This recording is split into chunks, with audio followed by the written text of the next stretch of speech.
2월 21일 해외 거래소인 바이비트에서 2조 원가량의 이더리움이 해킹되면서 비트코인이 고점 대비 마이너스 4.5%가량 급하게 거래량을 터뜨리면서 하락이 발생했습니다.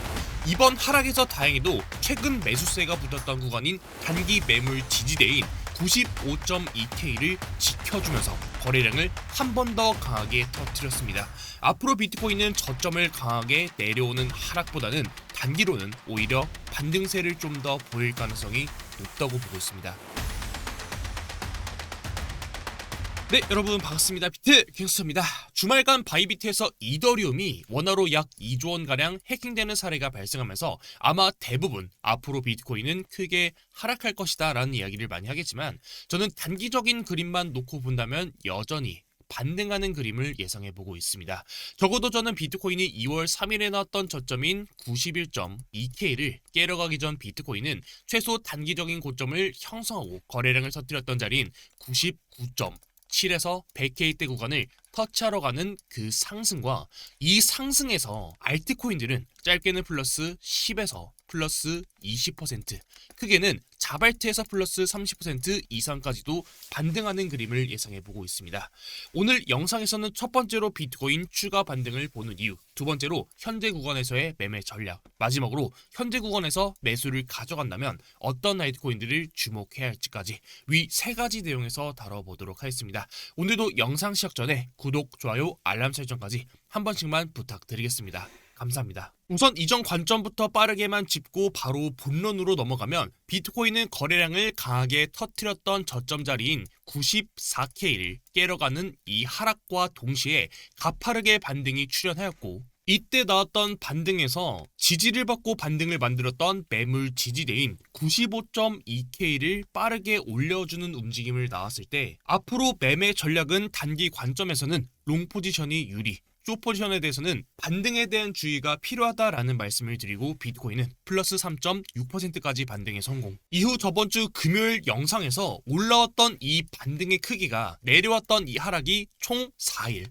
그리고 하락에서 거래량을 터뜨렸던 이 중요 구간을 돌파했던 이 빠른 반등에서 회복했던 구간, 하락 구간을 전부 다 회복했던 게 총 2일. 결국 그 말을 다시 하면 하락에서 내려왔던 이 매도보다 매수가 강했다는 말로 의미를 해석하고 있고, 저는 현재 구간에서 한 번 더 반등을 기대해 볼 수 있다라는 말씀을 드렸었습니다. 실제로 바이비트의 악재로 인해서 하락이 나왔지만, 저는 조금은 다행히도 중요 구간이라 말씀드렸던 95.2K를 크게 하회하지 않았고, 다행히도 이더리움 역시도 해킹에서 나왔던 그 구간을, 가격을 크게 하락시키지 않고 가격적인 면에서도 해킹분을 전부 다 회복한 모습까지도 보이고 있기 때문에, 장기적인 측면에서는 롤백이 안 되는 등으로 이번 이더리움 해킹이 하락의 재료로 사용될 수도 있겠지만, 단기적인 측면만 본다면 하락이 나오기 전 단기적인 그 반등분은 충분히 보일 수 있다라고 차트를 보고 있습니다. 현재 보시는 관점 공유방은 제가 직접 운영하는 텔레그램 방입니다. 보시듯 영상 외적으로도 브리핑이 필요한 부분에 대해서는 관점을 전달드리면서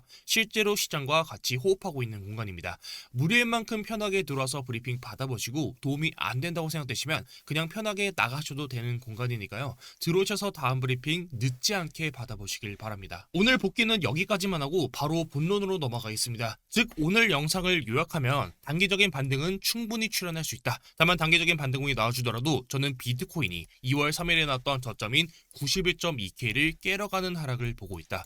그리고 현재 구간에서 이 단기적인 반등문에 대한 브리핑을 전달드리도록 하겠습니다. 우선 이번 바이비트 이더리움 해킹 사건에 대해서 먼저 알아보면, 최소 바이비트에서 이더리움 해킹당하기 전 그 자금은 44만 3,691 이더리움, 해킹 이후에는 63,807 이더리움까지 하락했고, 바이비트 CEO의 빠른 대처로 인해서 다행히도 현재는 회복 진행 중에 있습니다. 뿐만 아니라 현재 바이비트는 어제 오전을 기준으로 출금권 99.99%가 완료된 상황이며, 거래소는 현재 정상적으로 작동 중이다라는 입장까지 밝혔습니다. 다행히도 바이비트 해킹으로 인한 뱅크런과 같이 과거 FTX와 같은 이런 폭락은 나오지 않았고, 현재 해킹 문제는 조금씩 해소되고 있는 움직임을 보이고 있습니다. 단면적인 부분만 본다면, 바이비트라는 그 거래소가 이미 35만 건이라는 출금이 발생했기 때문에 단면적인 부분만 본다면 바이비트라는 거래소가 망할 수는 있겠으나 결국 이로 인해 시장이 무너지기는 저는 힘들다는 관점입니다. 특히나 이번 바이비트 해킹에 대해서는 특정 집단에 의한 사건이라고 이미 이야기가 조금씩은 좁혀가고 있는 상황이기 때문에 혹여나 해당 물량에 대한 그 매도 역시도 바로 시장에 쏟아지기는 조금은 어려운 상황이다라고 시장을 판단하고 있습니다. 뿐만 아니라 이더리움 홀더의 비율은 지금까지도 계속해서 늘어나고 있는 상황이고, 혹여나 과거 FTX가 파산하면서 시장에 여파를 줬던 것처럼 과거처럼 현재 구간에서도 이러한 폭락이 나오더라도 이번에 이더리움이 단기 고점부터 마이너스 40%가량으로 급락이 나왔던 구간에서 물량을 가장 많이 매집한 집단이 트럼프 일가에서 운영하는 월드 리버티 파이낸셜이었는데, 이번 역시도 폭락으로 한 번 더 이어진다면 당연히 물량을 가장 많이 매집할 집단이고, 시장이 그들이 원하는 가격을 만들어주고 물량을 보다 더 빠르게 모아갈 수 있는 환경을 만들어준다면 오히려 저는 다음 불장의 사이클을 앞당기는 이벤트가 될 거다라고 생각을 가지고 있습니다. 기술적인 분석에서도 단기적인 반등문이 나와주더라도 결과적으로 저는 2월 3일에 나왔던 저점대인 91.2K를 깨러가는 하락이 나올 것이다. 그리고 거기서 단기적인 바닥을 형성하고 다시 고점을 높이는 상승이 나올 거다라는 말씀을 드렸었고, 최근 비트코인이 급락이 나왔던 구간 연휴 급하게 올려드렸던 영상에서도 테더 도미넌스의 추세 전환이 앞으로 비트코인의 하락을 예견할 거다라는 말씀을 드렸었죠. 자, 그럼 현재 구간에서 테더 도미넌스를 보시게 되면 테더 도미넌스는 일봉상 저는 현재 보이는 이런 식의 채널링을 형성하고 차트를 바라보고 있습니다. 채널링을 바라보는 이유는 단기적인 관점에서 우리가 이 구간을 매매의 형태로 가져갈 수는 없지만 큰 그림에서 제가 예전부터 많이 말씀드렸는데, 자, 작은 그림에선 복잡한 파동의 형태를 띠고 있지만 큰 그림에서는 보시는 것처럼 채널을 형성하고 결국 차트는 한 방향으로 움직인다라는 말씀을 드렸었죠. 그리고 현재 구간에서 24년도 9월부터 내려왔던 하락 추세, 즉 6개월 넘게 끌어왔던 이 하락 추세 라인을 돌파하면서 현재 보이는 이런 단기적인 상승 추세를 만드는 구간이기 때문에 현재 구간에서 테더 도미넌스가 반등문이 나와준다면, 상승 채널을 그려준다면 비트코인은 반대로 하락하는 그림이 나올 거다라는 말씀을 드렸었죠. 결국 큰 그림에서 상승 채널의 상단부에 도달하는 이런 상승분이 나와준다면, 테더 도미넌스가 상승하고 비트코인이 하락한다면 이 상승분은 정말 매력적인 구간이 될 거고, 혹여나 방금 전 말씀드렸던 것처럼 FTX가 파산하면서 급락이 나오고 패닉셀이 나오는 구간이 저는 기회다라는 말씀을 드렸는데, 패닉셀이 나왔던 구간에서의 테더 도미넌스는 상승하는 상승 채널의 상단부를 돌파하는 이런 패닉셀이 나오는 구간입니다. 한 번 더 패닉셀이 나왔던 구간이 8월 5일이었죠. 엔캐리드의 청산과 미국에서 경기 침체 우려감으로 시장이 급격하게 하락이 나왔었고, 반대로 테더 도미넌스는 급등이 나오면서 상승 채널의 상단부를 돌파했던 상승 구간입니다. 혹여나 지금 구간에서도 신종 코로나 혹은 현재의 바이비트 이슈가 장기화되면서 비트코인이 한 번 더 급락이 나와주고 테더 도미넌스는 반대로 급등분을 보여주면서 상승 채널의 상단부를 돌파하고 다시 채널 안으로 들어오는 하락이 나와준다면, 과거에도 나왔듯이 이 상승분은 하락에 대한 재료로 채널의 하단부까지 뚫고 내려오는 하락으로 이어질 것이기 때문에 현재 구간에서 상단부를 돌파하고 다시 채널의 하단부를 이탈하는 하락이 나와준다면 이때부터 비트코인이랑 알트코인이 정말 크게 올라가는 장세를 기대해보고 있습니다. 제가 항상 말씀드렸듯이 91.2K를 깨는 그 하락에서 결국 장기적인 하락보다는 상승 관점을 계속해서 유지하는 이유이기도 합니다. 그럼 다시 내용으로 돌아와서 이전에 말씀드렸던 이 단기적인 반등분, 오늘 영상 주제를 다시 이어서 설명드리면, 이번 바이비트 해킹 이슈로 급격하게 하락이 나왔지만 이전에 말씀드렸던 중요한 구간인 지지를 받고 반등분을 보여줬던 95.2K 라인을 지켜주는 이 하락과 동시에 이전과 같은 평균 거래량을 넘는 이상 거래량이 발생했기 때문에 결국 저는 2월 22일에 나왔던 저점 자리인 94.8K를 한 번 더 깨러가는 하락이 나올 수 있으나, 결국 저는 이 자리를 깨고 내려오더라도 급격하게 급락이 나오기보다는 해당 구간을 기준으로 저점을 낮추더라도 추세를 완만하게 만들고 한 번 더 반등하는 그림을 예상해 보고 있습니다. 만약 한 번 더 94.8K를 깨러가는 하락이 나온다면 여기서 거래량을 한 번 더 터뜨릴 가능성이 높고, 다시 이 구간을 말아 올리는 구간, 결국 94.8K를 돌파한 구간에서 롱타점 구간, 손절 라인은 이때 나왔던 저점 구간이 손절 구간입니다.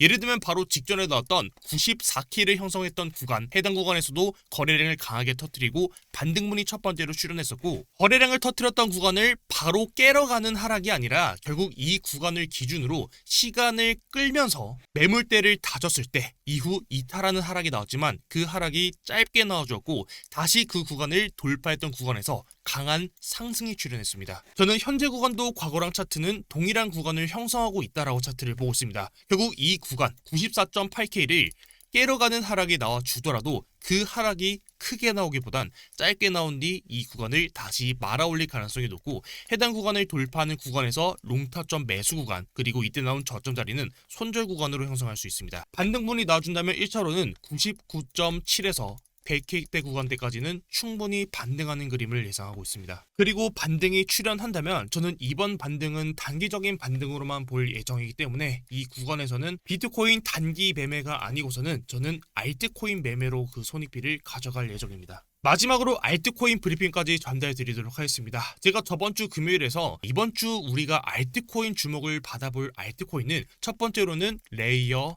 원 코인들, 레이어 원 코인 중에서도 거래량을 터뜨리고 강하게 반등문을 보여준 코인들, 그게 아니라면 현재는 시가총액이 낮은 자발트 위주로 그 전략을 가져가야 된다라는 말씀을 드렸습니다. 저번주 영상으로 말씀드렸던 코인 중 하나가 베라체인인데, 자, 베라체인은 이미 플러스 40%짜리 장대 양봉이 나와줬기 때문에 해당 캔들의 절반 자리에서 첫 번째로 양봉이 뜨는 걸 기다려보자라는 말씀을 드렸었죠. 예를 들면 과거 매직에든에도 나왔던 것처럼 50% 넘게 나왔던 양봉 절반 자리에서 첫 번째 양봉을 띄고 직전 고점까지 반등문이 출현했습니다. 해당 구간에서 반등문이 나왔던 게 절반 자리를 기준으로 반등문이 플러스 28%까지 반등이 나왔습니다. 장대 캔들의 절반 자리에서 양봉으로 매수를 잡아주는 구간을 기다려보자라고 말씀드렸던 이유가 우리가 플러스 40에서 60%짜리 이런 장대 양봉은 사실 개인 투자자들이 만들기는 조금은 어려운 봉입니다. 그렇기 때문에 우리가 이 시가부터 종가까지를 특정 집단이 전부 다 매수를 했다라는 가정하에 매매를 가져가면은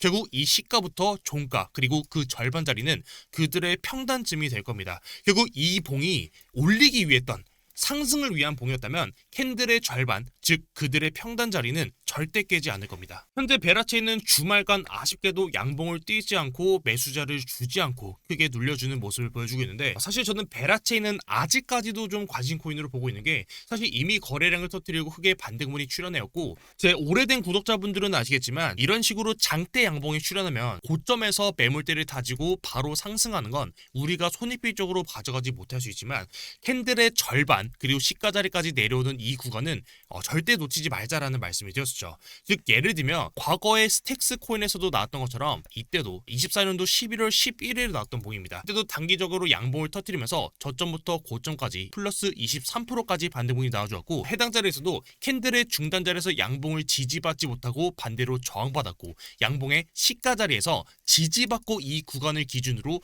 고점을 높이는 상승문이 출현했습니다. 즉 다시 말해서 지금은 최대한 그 진입에 대한 손절가를 최대한 짧게 잡고 양봉으로 어디서 지지를 받아주는지를 판단하고 진입에 들어가야 되는 구간이고, 지금 반등문을 보여주고 있는 세타표 역시도 동일합니다. 장대 캔들이 나왔던 그 중단에서 첫 번째 양봉으로 지지를 받고 첫 번째 반등이 출현, 직전 고점 부분까지 반등이 첫 번째로 출현했고 2차로 내려왔던 이 하락에서 양봉 시가 자리에서 첫 번째 양봉을 받았던 이 캔들의 저점을 손절으로 잡았을 때 지금과 같은 이 반등문을 한 번쯤은 노려볼 수 있는 구간이다. 지금은 최대한 그 손익비를 짧게 가져가야 되는 구간으로 차트를 보고 있습니다. 현재 보이는 UX링크 역시도 동일합니다. UX링크도 저점에서 거래량을 대량으로 터뜨리고 반등문이 첫 번째로 출현해왔고, 이 구간 캔들의 시가 부분까지 내려오고 첫 번째로 양봉을 형성했습니다. 현재 구간에서 진입에 들어간다면 2월 19일에 나왔던 저점 자리인 889.3원 해당 구간이 손절 라인이 될 거고, 현재 구간부터 손익비는 마이너스 대략 10에서 11%. 반대로 현재 구간에서 반등문이 나와준다면 직전 고점 부분까지는 그 반등문을 기대해 볼 수 있기 때문에 최저 플러스 20에서 크게는 30%까지 기대해 볼 수 있습니다.